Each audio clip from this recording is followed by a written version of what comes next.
Assalamualaikum warahmatullahi wabarakatuh. Sebelumnya saya mohon izin untuk memperkenalkan diri. Nama saya Hairanisa, mahasiswa D4 Fisioterapi semester 3. Pada video kali ini saya akan memenuhi tugas ujian praktikum mata kuliah patofisiologi muskuloskeletal, yaitu membahas salah satu penyakit yang terdapat pada muskuloskeletal, yaitu penyakit osteosarkoma atau kanker tulang. Sebelum itu kita harus tahu nih pengertian dari osteosarkoma atau kanker tulang itu. Osteosarkoma adalah salah satu tumor ganas tulang primer yang berasal dari sel mesenkimal primitif yang memproduksi tulang dan matriks osteoid. Osteosarkoma seringkali menyerang tulang-tulang yang besar dan cepat tumbuh, seperti tulang paha, tulang kering, dan tulang lengan atas. Untuk osteosarkoma sendiri itu lebih sering terjadi pada pria daripada wanita dengan perbandingan 3:2. Kenapa? Karena pertumbuhan tulang pada pria itu lebih lama daripada wanita. Nah, penyakit ini juga sering diderita oleh anak-anak yang berusia 10 sampai 19 tahun atau dalam masa pertumbuhan.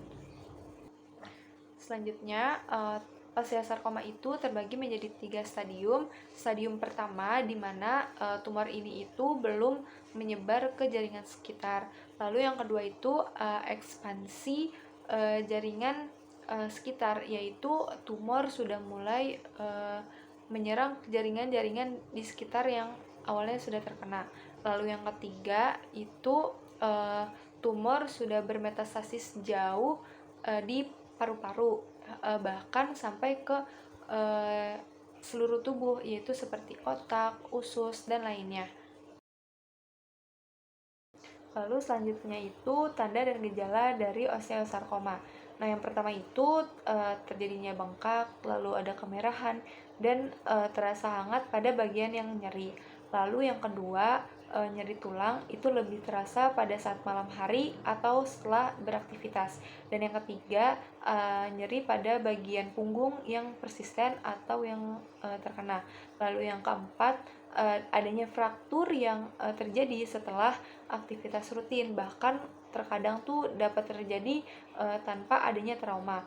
Lalu yang kelima, gerakan menjadi terbatas pada bagian yang terkena kanker. Dan yang keenam, gejala selanjutnya itu seperti demam, terus penurunan berat badan, terus badan menjadi cepat lelah dan pucat. Selanjutnya, untuk faktor risiko dari osteosarkoma. Yang pertama itu ada karena paparan radiasi tinggi dari suatu pengobatan yang pernah dialami oleh penderita, misalnya radioterapi. Lalu yang kedua itu pernah memiliki riwayat suatu jenis kanker mata yang disebut retinoblastoma saat kecil. Lalu yang ketiga, pertumbuhan tulang yang cepat pada saat pubertas. Dan yang keempat, menderita penyakit Paget, yaitu suatu kondisi yang menyebabkan melemahnya tulang. Lalu yang kelima yaitu menderita penyakit hernia umbilikus saat kecil. Selanjutnya, untuk pemeriksaan penunjang itu seperti foto ronsen, terus CT scan, MRI yang bertujuan untuk melihat keberadaan kanker dan mendeteksi apakah kanker tersebut sudah menyebar ke bagian tubuh lain atau belum. Lalu bisa juga dengan biopsi, yaitu dengan melihat nih apakah bagian tubuh yang bengkak atau sakit ini termasuk kanker atau bukan. Nah, selanjutnya itu peran fisioterapi. Yang pertama yaitu pengontrolan nyeri, yang kedua pengembalian atau pemeliharaan gerak sendi, yang ketiga itu mengoptimalkan dan mengembalikan kemampuan mobilisasi, dan yang keempat itu memaksimalkan dan memelihara kebugaran kardiorespirasi. Selanjutnya, untuk pencegahan osteosarkoma itu kita dapat berjemur di pagi hari. Lalu yang kedua, makan makanan yang dapat memperkuat tulang seperti tahu, terus edamame, sereal, yogurt, terus sayuran hijau, dan susu.